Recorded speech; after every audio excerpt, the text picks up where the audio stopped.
like to welcome Cathie Hartigan to our Romaniacs Sparkle today, and you're going to tell me, I think, about your major writing highlights so far. Oh, so far, I think being placed in competitions is has been a major highlight for me. I've had a few successes with short stories, novels, and yes, definitely. But the actual highlight is being in front of the computer screen and doing it. Oh, good answer. And out of all the things you've done so far, writing-wise, what's been the toughest? Oh, well, my latest book, which is a time slip, and actually being able to keep the two the older time in the Renaissance Italy and the contemporary story going in parallel.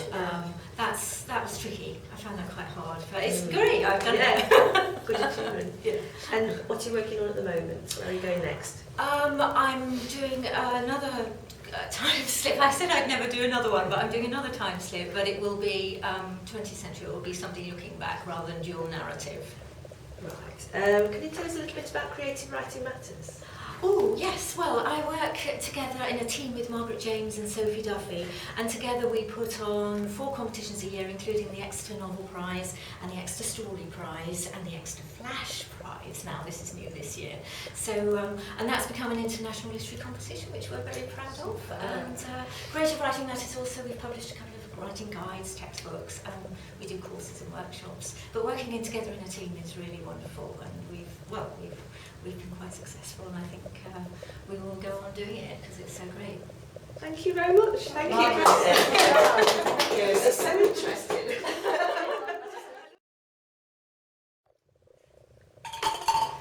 Okay. Sorry. And welcome Lucie Wheeler, one of our wonderful Romaniacs, to the Romaniacs Sparkle. Thank and you. I'm going to ask you, first of all, out of all the things you've done, what's been your major writing highlight? I'd say my major writing highlight was probably winning the New Talent Award back in 2013.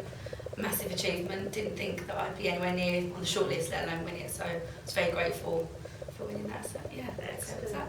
And all over everything you've done, what's been the toughest writing-based thing that you've done? I think the toughest thing about being a writer is just finding the time to do it. I mean, so many people out there have got jobs, families, houses to look after. So just finding the time to fit it in is probably one of the most difficult things about it. Just tell us a little bit about what you're working on now. At the moment, I'm working on my second book.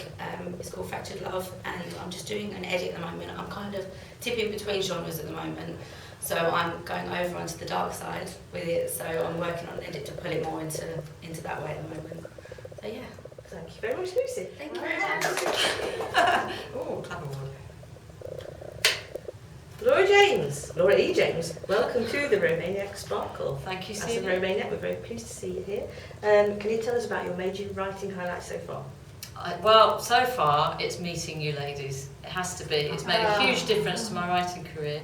We've known each other about 3 years now, all from the New Writer Scheme, the RNA New Writer Scheme. And I don't think I'd have achieved what I've achieved so far without your support. So thank you. You're right. I am. And so far, what's the toughest thing you've done in your writing life? Writing. It's really hard. I find writing really, really hard. It takes me a long time to write, and I haven't written a book in less than a year, and I've got about 8 months to write the next one, Right. which is a bit of a worry. But Tell us a little bit about that book, the next one. the one that's not written yet. The one that's not written yet. I'm looking at. I like to have issues in my books, and I go a little bit dark as well. And I'm about 10,000 words into this 4th one, which doesn't have a title, which really frustrates me because I like to write to the title, but I can't find a title yet. But we have Ash, who is just my favourite hero ever, and he's an enthusiast, and he has to prove to his ex-wife that he can be responsible for his children, and there's all sorts of mishaps going on. But actually I'm looking at the themes of empowerment and liberation. Thank you. Thank you very much, Laura. Thank you.